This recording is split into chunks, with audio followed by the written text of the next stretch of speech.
J'ai rencontré un homme qui a choisi de vivre au cœur des montagnes du sud-est de la France et d'y développer son autonomie en toute tranquillité. Son mode de vie au quotidien est rythmé par les saisons et par les diverses activités qu'il réalise sur son lieu. Cet homme, c'est Alain Creton, un ethnobotaniste qui connaît mieux que personne les plantes sauvages toxiques, mortelles et bien sûr comestibles, mais il est aussi producteur de châtaignes et depuis peu vanille. Je vous propose aujourd'hui de plonger dans la vie inspirante de ce personnage haut en couleur qui n'a cessé de me surprendre au cours de la journée. C'est un véritable puits de savoir et c'est un plaisir de vous partager ça sur internet. N'hésitez pas à mettre un pouce bleu en dessous de cette vidéo et à vous abonner à ma chaîne YouTube, cela constitue un grand soutien dans mon travail.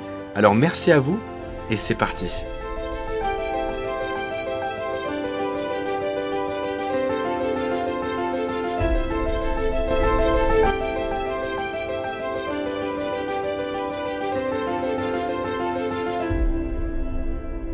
Mesdames et messieurs, je suis actuellement à plus de 1000 mètres d'altitude en plein milieu des montagnes. Je vais voir un homme qui a décidé de vivre seul dans sa maison en quasi-autonomie. Je suis en train d'arriver sur son lieu, on va voir ça tout de suite. Allez, c'est parti. Comment tu vas? Ça va, tranquille?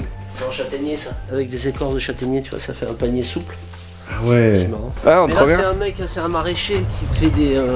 Ok. Il travaille qu'avec des paniers, ils sont défoncés ces paniers. Ben là j'avais une photo, il était raide mort. Tu vois, c'était dans cet état, le haut là. Ah ouais. Voilà, je lui répare, là j'ai refait tout le bord là. Génial. Et je lui fais ça. Alors, donc je viens d'arriver, mais t'es en train de faire de la vannerie. Bah là c'est un panier en osier qui a je sais pas quel âge, qui est vieux, il y a les montants qui sont pétés là, je sais pas trop ce que ça va faire. D'accord. La vannerie c'est bien, c'est réparable. J'ai refait tout le bord en haut qui était complètement défoncé. D'accord. Et là je vais me faire un pied autour pour protéger le fond. Quand il le pose, ça durera un certain temps.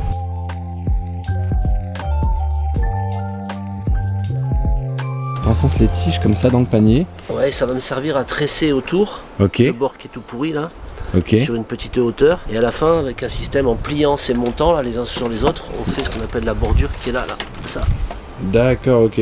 Ça bloque, fixe le tressage et on fait la même chose. Et ça va faire un rebord. C'est plutôt rapide, tu penses, tu trouves la vannerie? Bah ça dépend, un panier c'est pour moi en tout cas, entre 3 et 4 heures, ça dépend des paniers quoi.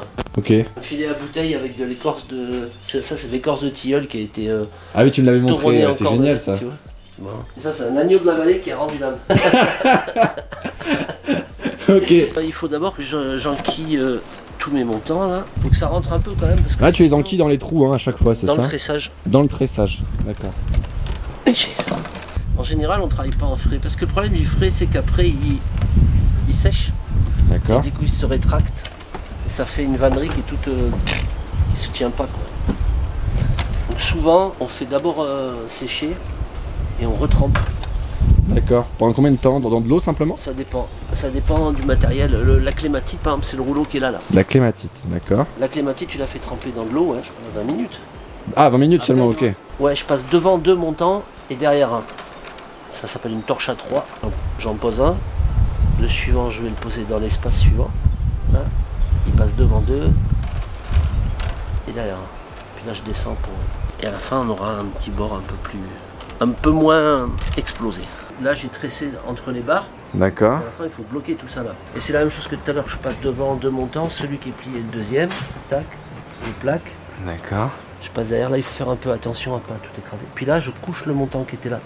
Hop. D'accord. Je prends le bras de gauche, je fais le même boulot. Je passe. Ouais, tu passes les uns devant les autres en fait. Je ramène, je couche. Là j'ai 2 paires. Je vais faire ma 3e paire. Et voilà. Là j'ai 3 paires. Et tu vois ça couche et ça fait un petit motif quoi.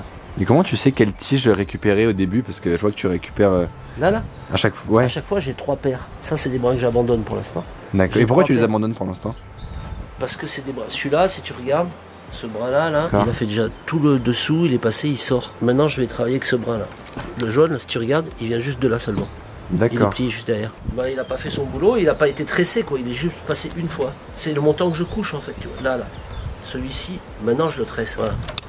Et là je couche un montant. Tac. Après c'est facile, hein, tu as 3 paires, tu prends le bras de droite, tu passes, descends, tu ramènes. Du coup il devrait être protégé, il est reparti pour je sais pas combien de temps, mais un petit moment quand même. Génial, bravo. Lorsque Alain s'est installé au cœur des Alpes, il y a 15 ans, il a complètement autoconstruit sa maison en matériaux écologiques avec du chanvre, de la chaux, de la pierre. Et il nous parle de tout ça dans cette vidéo. Je l'ai construit il y a 15 ans. Il y avait une petite ruine qui faisait 22 mètres carrés en pierre. Dans un premier temps, mais on voit pas du coup parce que c'est la partie qui est derrière. Toute la charpente, c'est des châtaigniers d'ici que j'ai dû enlever ou élaguer. En fait, j'ai récupéré des troncs, mais c'est tout en châtaignier. Il y a 123 mètres de troncs de châtaignier en fait. Et en bas, il y a une scierie associative et du coup, on a pu débiter tout le bois et l'utiliser pour tout ce qui est en bois, quoi. La première partie, j'ai pris 6 mois à temps plein. J'ai travaillé 2 mois avec un ami qui est charpentier et qui est du métier, on va dire. On a fait 2 mois ensemble et après 4 mois pour tout le reste dedans, quoi, l'électricité, tout le bazar. On peut le voir de plus près, tu penses, même rentrer ou quoi? Ouais. Allez, c'est parti. Du coup, avant, merde, tiens, rentre. La vieille maison, c'était là, la seule pièce qui existait. Il n'y avait pas de toit et il y avait même un châtaignier là qui poussait ici. Et voilà. Du coup, j'ai retapé ça et une pièce au-dessus qui est ma chambre. Tu veux monter? Voilà, l'escalier, je l'ai fait à la scierie en bas, c'est moi qui l'ai fait. Voilà, entre. C'est la chambre de mes enfants. Ça, c'est que du frêne qui vient d'ici, de la forêt. Ça, c'est que de la récup. La vannerie, ça sert à ça. Ah oui, les bacs. Et voilà, tu vois, l'escalier aussi, c'est un tronc d'arbre fendu en deux avec des lattes faites à la tronçonneuse. Là. Et puis, on a un escalier, ça va. Au-dessus, il y a encore du couchage pour les copains. Après, il y a une chambre là pour les potes. Mais en fait, tout ici, on les voit pas parce qu'elles sont dessus. Mais toute la charpente, c'est du châtaignier. Ça, c'est du châtaignier. Là. Et après, les fenêtres, j'ai acheté. Par contre, j'avais pas la foi de faire toutes mes fenêtres. Mais j'aurais pu. Hein. Et tout ça, c'est du mélèze là. Ça, c'est du pain. Par terre, c'est du mélèze. Ce que je voulais, il n'y a aucun vernis, aucune colle, aucun truc pourri. Sauf le seul truc synthétique, c'est les gaines pour l'électricité. Sinon, elle est propre, la maison, au niveau polluant. Et après, j'ai un système que je suis très content d'avoir ça. En bas, il y a une grosse gazinière à bois. Dedans, il y a un bouilleur. Ça rentre là-dedans, là. C'est le souk, hein, mais dans ce gros ballon, là. Wow. En fait, l'eau, quand je chauffe la maison, en bas, il y a une position sur la chaudière qui fait, pas exactement les pourcentages, mais je crois que c'est 80% où ça chauffe la pièce. Du coup, ça monte la chaleur et ça chauffe la maison, en gros, quoi. Et après, la nuit, une fois que ça s'est éteint, comme ça, il y a un bouilleur, l'eau chaude monte dans le ballon. Et du coup, quand la température baisse, parce que le poêle, la nuit, on dort, on met pas de bois. Au bout d'un moment, c'est l'eau chaude qu'il y a dans le ballon qui prend le relais, qui va dans les radiateurs. Et du coup, tu vois, là, j'ai pas allumé depuis... j'avais allumé un petit feu hier matin. Non, avant-hier. Et depuis, il fait pas froid, quoi. Comme isolant, en général, tu utilises de la chaux? Non. Ah non, ça isole pas la chaux. Ici j'ai mis... c'est un mélange de chaux et de chanvre. Et de la chaude-vote, ça s'appelle. C'est mélangé dans on le mélange dans une bétonnière et on peut le mettre à la main avec des gants. Moi, je fais ça. Je fais des groupes. Et après, tu fais un enduit par-dessus. Après, ici, donc, c'est ce que j'avais dit, c'est du béton cellulaire. Alors, c'est pratique. C'était pas lourd à monter, pas trop. C'est autoportant et c'est auto-isolant, donc c'est pas mal, mais c'est rigide. Tout le reste ici est souple, c'est que du bois. Et sinon, c'est de la pierre. Et en haut, tout le haut, c'est que du bois. Donc c'est tout en mélèze et dedans, c'est isolé avec de la laine de bois. Mais au final, ça fait vraiment un truc écologique, on va dire, avec des matériaux qui sont... Ouais, enfin, sauf le béton cellulaire. Mais sinon, le reste, ouais, j'ai utilisé que du bois. En tout cas, le bois, c'est que ici, sur le terrain, ou dans la montagne au-dessus. Et après, on a débité les planches et tout ça à la scierie en bas. Mais le bois, il a fait moins de 30 km au total pour celui qui venait du plus loin, quoi. Après, au niveau des... construire sa maison avec des matériaux écolos, c'est après, génial. Moi, j'ai eu de la chance. Je suis plus tout jeune, donc j'avais un peu de sous. Si t'arrives avec rien du tout, il faut faire par étapes, quoi, tu vois. Une pièce comme ça, là, au début, t'as pas besoin de beaucoup d'argent pour faire un truc de cette taille-là. Hein. Si t'as de la pierre. En tout, ça t'a coûté combien de l'autoconstruire avec ces matériaux locaux à peu près, je pense. Hein, j'ai pas tout compté, mais le système de chauffage, à lui tout seul, il vaut, je sais plus combien. Il y a 13 000 €, je crois, au total, entre la chaudière, le machin, enfin ça. Donc ça, la brouette, ça vaut 6 000 € là. L'achat du terrain et les travaux, ça doit faire à peu près 130 000 €. Ok, et juste la maison sans forcément le terrain, etc., combien? 26, 13, 39, 40, 80 000 € à peu près. Ok. 2 fois 1 an, 2 ans, pratiquement 2 ans. Pratiquement 2 ans de travail pour cette maison. Mais 2 ans moins, hein. 2 et 4, 6 mois de gens que j'ai payés. En restant fidèle au respect qu'il voue à l'environnement, Alain a su bâtir une maison de ses mains, à la fois en grande partie avec du bois local, mais aussi avec des matériaux d'isolation écologiques. Laine de bois, chaux, chanvre, autant de matières directement issues de la nature et saines pour l'homme et la biodiversité. Mais dans sa recherche de résilience, il est également autonome en électricité depuis plusieurs années. Ici c'est ta turbine et c'est comme ça que tu arrives à être autonome en électricité grâce à la rivière. Comment ça se passe? Explique-nous tout. Il y a de l'eau qui arrive par là. J'ai fait un barrage plus haut dans le petit ruisseau là. Et un barrage quoi en pierre maçonné. Et le tuyau là il capte dessus. Ça arrive directement là, donc il y a pas beaucoup. C'est une petite turbine, j'en ai une autre plus grosse que je mets plus bas.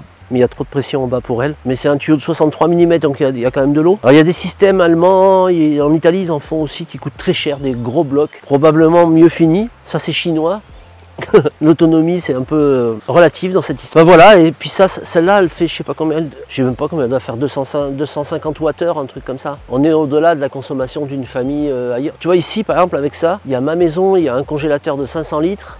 J'ai un grand frigo, j'ai des gosses, j'ai un ordinateur, il y a du monde tout le temps chez moi, donc ils passent des fois, quand on fait les châtaignes, on est 8, tu vois, et les gens chargent leur téléphone, leur ordinateur, tout ça. Là, il y a la petite maison dessus où on va passer, où il y a Julien. Lui, il écoute beaucoup de musique, il a du son là-dedans, sa tête. Et avec ça, on n'est jamais emmerdé, ça tourne nickel. Donc là, grâce à ça, tu es hors circuit électrique, enfin je veux dire, tu as ton propre circuit et tu arrives largement à être, tu es même en surplus, en surconsommation. Ouais, grâce du coup à la rivière, en fait, au dénivelé, donc aux barres de pression que ça crée. Comment fonctionne le système en lui-même, en fait, de la turbine? Ben, c'est un moteur à l'envers. Si tu fais rentrer du courant, un moteur électrique, tu l'alimentes en courant, il va produire de l'énergie, du mouvement, et dans l'autre sens, si tu inverses les branchements, et dans l'autre sens, tu amènes du mouvement, ça produira de l'électricité. C'est ça, une turbine, c'est juste ça. Là, il y a une cloche dessous, avec une roue à aube qui tourne sous la pression de l'eau, et ici, c'est un moteur, et du coup, voilà, ça produit du courant. Ça sort en 220, moi, je le ramène à la maison, je le convertis en 24 volts, j'ai un pack de batteries, hein, parce que ça ne produit pas assez en puissance sinon. Donc j'ai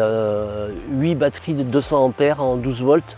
Donc ça fait 4 packs de 24 volts, je les ai couplés. Ouais, en fait celle-ci c'est la turbine de secours, j'en ai une autre qui est plus puissante, mais qui est même trop puissante en fait pour ici, mais elle est plus solide, plus durable. Celle-là ça fait déjà 6 ans que je l'ai là, hein, et elle marche, elle marche encore.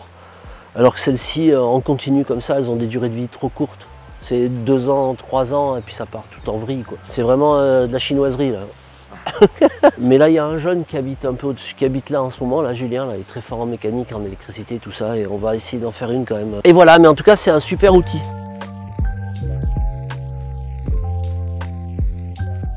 Ça là, ça s'appelle de l'Egopod, Aegopodium podagraria de son petit nom. C'est une plante qui c'est comestible jeune comme ça, c'est très bon. Tu peux le manger vraiment, pas besoin de le cuire beaucoup. Dans des soupes ça va très bien. Après quand ça va vieillir, c'est une apiacée, une ombellifère on dit. Et les feuilles vont se développer déjà. C'est une plante qui aime bien le 3, tu vois, le pétiole ça s'appelle, qui porte les feuilles là. Au sens botanique, tout ça c'est une feuille. Le pétiole il est triangulaire, ce qui est beaucoup d'apiacées, mais enfin en tout cas celui-là est triangulaire. Ensuite il va se séparer en 3 petits pétiolules là-dessous, qui portent chacun des feuilles. Donc ce sont des folioles en vérité. Et puis chacun de ces folioles il se redivise aussi en 3. Alors des fois il n'a pas le temps d'aller au bout de sa transformation, c'est 1,5, des fois c'est 2, des fois c'est 2,5, mais non, c'est 3, 3, 3. Tige triangulaire. Et après une odeur, là à cette époque pas trop, mais très forte de céleri. Okay. C'est l'équivalent du céleri sauvage, c'est très bon à manger. Et c'est aussi une plante, le podagre, c'est la goutte. La goutte c'est une inflammation qui est due à une surcharge d'acide urique, tu sais. Ça fait souffrir les vieux, ceux qui boivent trop de pinard et qui mangent trop de fruits de mer et tout ça. Mais c'est douloureux apparemment. Et l'égopode est utilisé pour ça, la racine de l'égopode était utilisée. Le problème de ça, c'est que sa durée d'action, il y a une certaine latence avant que ça agisse. Et alors que maintenant, il y a la colchicine, tu as des médicaments qui vont soulager la douleur tout de suite, quoi. Il faudrait avoir la patience ou en tout cas après une crise, d'entreprendre un traitement. Mais c'est des plantes qui ont été très utilisées. Il s'appelle comme ça, le podagre, podagraria. Celle-là, elle est connue. Hein. Mais là, elles sont toutes petites, mais tu vois, toutes poilues. C'est encore une apiacée, celle-là aussi. Elle a en hiver, ça sent pas grand chose, hein, mais celle-là, elle est toute poilue. Elle a quand elle est jeune, comme ça, elle a une odeur un peu d'agrumes, un peu de pamplemousse, légèrement. Et après, la feuille peut devenir grande comme ça, là, à la fin, tu vois, ces feuilles-là. Ça va prendre beaucoup de taille. Une tige très haute. Et le meilleur, je trouve, dans la berce, ça s'appelle la berce spondyle, Heracleum. C'est une plante qui a des propriétés toniques. Donc son nom, c'est en référence à Héraclès, c'est pour ça que Heracleum, c'est Héraclès. Tu peux manger les graines. Les graines, c'est un très puissant tonique. C'est très bon, c'est très goûteux, ça a vraiment un parfum d'agrumes très très fort. Moi j'ai déjà fait du canard à l'orange sans orange avec des graines de ça là, en décoction. Et c'est surtout une plante tonique. Ce qui est intéressant, c'est la partie tonique. On peut tout utiliser, on peut manger, les feuilles se mangent, on peut utiliser les racines, on peut manger les graines. C'est vraiment une belle ressource alimentaire, c'est intéressant la berce. Génial. Tiens, tu peux sentir si tu veux. Ça c'est l'Achillea millefeuille, ça. Celle-là elle est très connue aussi. L'Achillea millefeuille. Achillea millefolium. Ça c'est une plante dont les feuilles, celles-ci là, si tu les prends et que tu les écrabouilles dans ta main, comme ça tu fais une purée. En fait, le liquide qui en provient là, la sève, elle est à la fois antiseptique et hémostatique, c'est-à-dire que ça empêche les saignements, ça va éviter les infections. On l'appelle l'herbeau petite coupure, l'herbeau charpentier à cause de ça. Tu vois, c'est quand c'est comme ça, très juteux qu'on l'utilise. Comme ça, tu vois, ça mouille. Et après, elle va grandir et sa fleur, elle est une belle fleur blanche, un soleil blanc. Elle est avec plein de petites fleurs juxtaposées comme ça. Donc ça permet de mieux véhiculer les nutriments et l'oxygène dans les organes et les muscles. Donc ça tonifie. Donc c'est une plante tonique à la fin. La chilée au millefeuille, c'est une belle plante ça. Ici il y a un truc qui est intéressant, c'est ça là. C'est des bruyères arborescentes. Tout le monde connaît souvent la petite bruyère bleu-violette là. Et c'est très mellifère ça. Il y a 2 floraisons par an. Et les abeilles adorent. Avant, là j'ai plus de ruches parce que je me suis fait défoncer par les frelons asiatiques. Mais le miel, du coup ça fait un mélange châtaignier bruyère qui est très sympa au goût. Ça atténue un peu l'amertume du châtaignier, et c'est très intéressant, même au niveau des sols, c'est bien de laisser de la bruyère. Ben, ça fait de la couverture, et malgré tout ça filtre les rayons du soleil, donc ça protège un peu les sols, et puis ça retient beaucoup de végétation au pied. Donc tout ça, tous ces petits trucs là, ils sont vitaux, parce qu'à chaque fois on voit bien, dès qu'on regarde un peu, dès qu'il y a une plante, il y a un tas de feuilles. Dès qu'il y a un tas de feuilles, là il n'y en a pas encore assez, mais il y a de l'humide dessous, ouais, tu vois. Ça c'est tout humide, c'est du sable, mais c'est humide. Alors que si tu creuses ici, là, ben, tu n'auras pas ça là.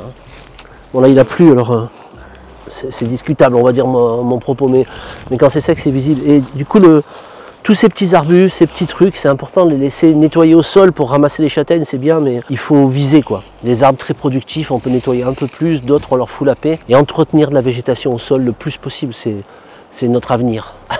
Ça c'est des restes d'une armoise. Une armoise commune, on en a plein ici. Ben, les armoises c'est particulier, mais ça a été utilisé encore pour réguler des troubles liés au cycle menstruel pour les dames. Mais c'est une plante qui peut augurer des désordres hormonaux, donc c'est pas forcément la plus recommandable, moi je trouve. Il y a des plantes plus douces et actives. Alain a une connaissance exceptionnelle des plantes sauvages qui mériterait une vidéo dédiée. Mais j'avais envie qu'il nous parle également du chalet qu'il a autoconstruit sur son terrain, en plus de sa maison.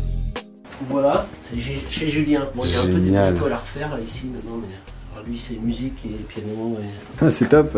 Comment tu l'as... C'est toi qui l'as construit aussi? Ouais. Alors okay. Là c'est vraiment ambiance récup, hein, parce que toutes les portes là c'est des récup de poubelles, de boîtes qui font des nouvelles fenêtres, tout c'est de la récup. Mais c'est isolé, en laine de chambre, en laine de bois. En laine de bois? Ouais, tout est isolé, ouais. Ok. Combien de surface au sol tu as ici? Ça fait parce que là je l'ai loué et du coup ils sont venus faire une estimation. Et il y a 35 mètres, ils ont compté 35 mètres carrés. 35 mètres en fait carrés, il y a ça et il y a en haut là, il y a une chambre en haut. D'accord. Ah oui. On a eu à peu près pour quel budget pour cette surface là pour auto-construire ça? Que dalle ça. Bon, il y a des trucs que j'ai fait comme d'habitude qui sont pas des bonnes idées. Le carrelage sur du bois là ça a bougé. Mais en gros moins de 15 000 €. Moins de 15 000 €. Ouais. Pour 35 mètres carrés tout en bois, avec une vue magnifique. Ah, c'est quand même, ça fait rêver. Après le carrelage, ça j'ai acheté là. Le carrelage blanc, c'est vraiment le carrelage de base qui coûte pas cher. Ça c'était de la récup. Du coup, on s'en sort comme ça va.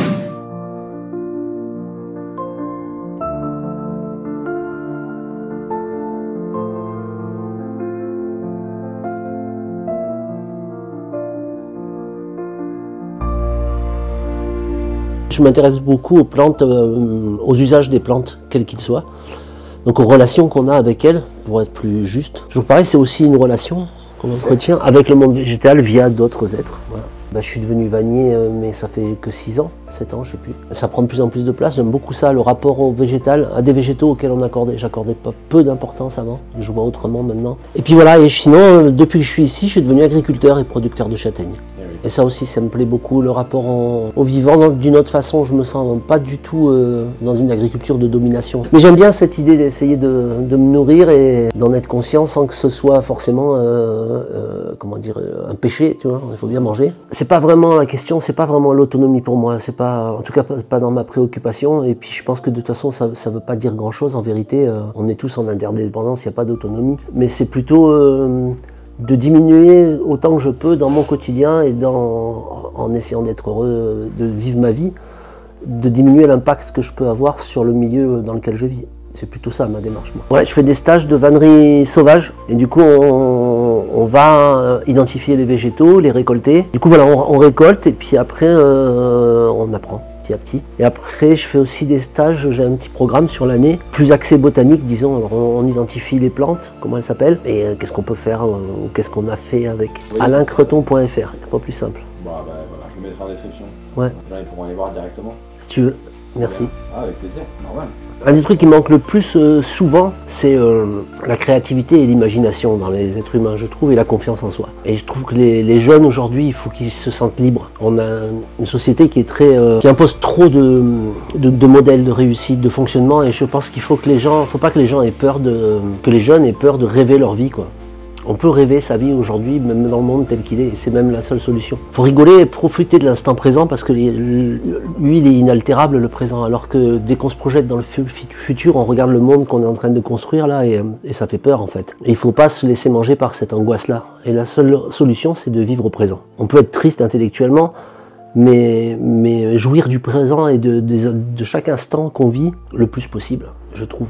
C'est une bonne façon d'aborder les choses et ne pas oublier de rêver et d'aller vers ses rêves. Parce que comme ça on est content, on sourit, on est beau et les gens viennent vers nous et tout marche. Le monde rural, des fois ça fait peur, la nature, construire ses trucs, faire son courant, tout ça. Mais en fait c'est enfantin, la plupart des gens font des trucs beaucoup plus compliqués dans leur quotidien en ville, mais ceux qui ont envie, ils ont peur de cet inconnu. Mais au contraire, il est stimulant cet inconnu-là et il y a plein de gens prêts à accueillir les nouveaux arrivants là. Pour leur montrer comment on fait pour poser une poutre par exemple. Et nous dans la vallée en tout cas il y a encore des campagnes, il y a plein de gens qui sont prêts à aider les nouveaux, il y en a plein d'ailleurs. Allez-y, rêvez vos vies. Ah, c'est un super message, t'as raison, merci beaucoup, c'était bien, merci Alain. Ah, c'est génial. Mesdames et messieurs, j'espère que cette vidéo vous a plu, que vous avez pu apprendre des choses. Moi j'en ai appris en tout cas beaucoup à ses côtés. Bien sûr, je suis encore en train de m'améliorer au niveau des vidéos longues YouTube. Je sais que c'est pas du tout parfait, mais j'essaie néanmoins de vous proposer le meilleur contenu possible. Alors merci de me suivre pour ceux qui me suivent déjà. Et si jamais vous êtes nouveau, n'hésitez pas à embarquer dans l'aventure. La suite sera exceptionnelle, je vous jure.